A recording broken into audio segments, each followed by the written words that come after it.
बिस्मिल्लाहिर्रहमानिर्रहीम। स्टूडेंट्स, आज हम मुख्तसर सवालात करेंगे यूनिट 4 स्टोशियोमेट्री के। बहुत इंपॉर्टेंट क्वेश्चन है। पहला क्वेश्चन है बेरियम नाइट्राइड का कीमियाई फार्मूला लिखें।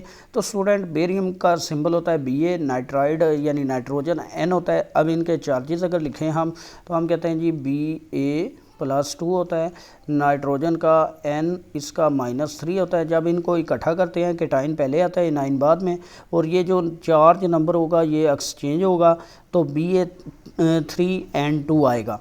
यानी बेरियम नाइट्राइड का कीमियाई फार्मूला Ba3N2 है। दूसरा क्वेश्चन है, बहुत इंपॉर्टेंट है स्टूडेंट, इसको ज़रा ध्यान से समझिएगा। एक ऐसे मरकब का मॉलिक्यूलर फार्मूला मालूम करें। स्टूडेंट, हमने मॉलिक्यूलर फार्मूला मालूम करना है जिसका एम्पिरिकल फार्मूला है CH2O, और इसका मोलर मास कितना है जी 180। तो स्टूडेंट, हमने एक फार्मूला पढ़ा था कि जब हम मॉलिक्यूलर फार्मूला मालूम करते हैं तो उसका जो रिलेशन होता है एम्पिरिकल फार्मूले के साथ वो होता है एन टाइम, यानी molecular formula is equal to empirical formula N time. अब ये जो एन होगा ये वाला, ये क्या होगा, ये बेसिकली रेशियो होती है मॉलिक्यूलर फार्मूला मास की, मॉलिक्यूलर फार्मूला मास की किसके साथ, एम्पिरिकल फार्मूला मास के साथ। अब अगर हम इन दोनों के मास चेक करें तो मॉलिक्यूलर मास जो है उसने बताया है 180 है। अब एम्पिरिकल फार्मूला मास हमारे पास नहीं है, हम इधर से कैलकुलेट कर लेते हैं। कार्बन का एटॉमिक मास होता है 12, हाइड्रोजन का होता है 1, लेकिन ये 2 टाइम है तो इसको 1 से मल्टीप्लाई करें 2 से तो आएगा 2 1 जार 2। ऑक्सीजन का एटॉमिक मास होता है 16। अब इन दोनों को प्लस करें यानी 12 + 2 14, 14 + 16 30। तो हम 30 से इसको डिवाइड करेंगे तो ये हमारे पास आ जाएगा 6। अब हम दोबारा ये वाला फार्मूला इस्तेमाल करेंगे, मॉलिक्यूलर फार्मूला, ये बराबर होगा किसके जी, एम्पिरिकल फार्मूला जो कि उसने बता दिया है कितना है हमारे पास CH2O है, और ये एन टाइम एन हमारे पास अब आ गया 6। तो इनके नीचे आपने स्टूडेंट 6 लिखते जाना है, यानी C6H2 है तो 2 को 6 से मल्टीप्लाई करें 12 और वो 6, यानी ये ग्लूकोज टाइप हमारे पास कंपाउंड बन जाएगा। तो यही इसका तरीका है, आप अच्छी तरह याद रख लें कि मॉलिक्यूलर फार्मूला बराबर होता है empirical formula N time. N जो है वो रेशियो है यहाँ पे मॉलिक्यूलर फार्मूला मास की एम्पिरिकल फार्मूला मास के साथ। वैसे हम इसको नंबर ऑफ मोल भी बोलते हैं, वो अगले क्वेश्चन में आएगा तो मैं अभी आपको समझाता हूँ।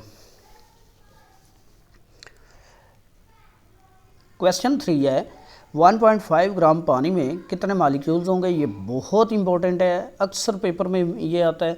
तो हम स्टूडेंट इसमें लिखेंगे कि शय का दिया गया मास कितना है हमारे पास, जिसको हम छोटे m से लिखेंगे 1.5 ग्राम है।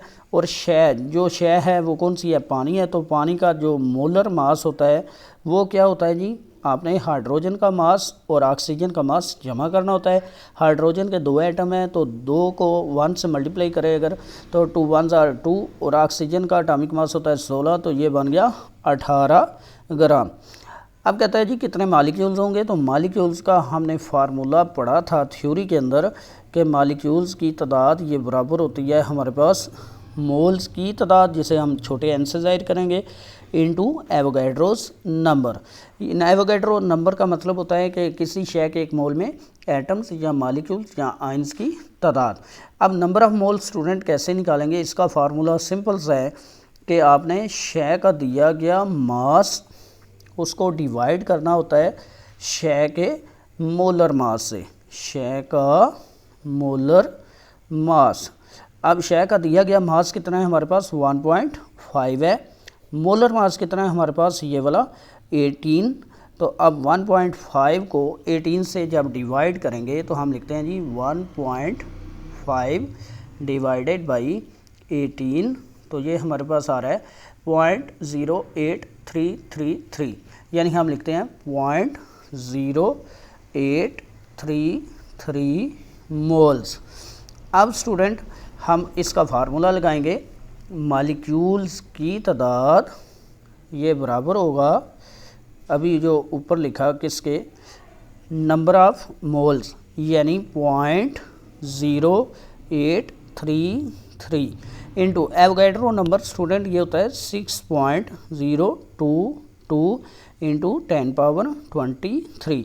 अब स्टूडेंट अगर इसको मल्टीप्लाई करें तो हमारे पास आंसर आएगा, ये आएगा 0.0833 इंटू 6.022 इंटू 10 ये स्टूडेंट पावर वाला बटन होता है 23, तो ये हमारे पास आ रहा है 5.016 इंटू 10⁻22 मालिक्यूल्स।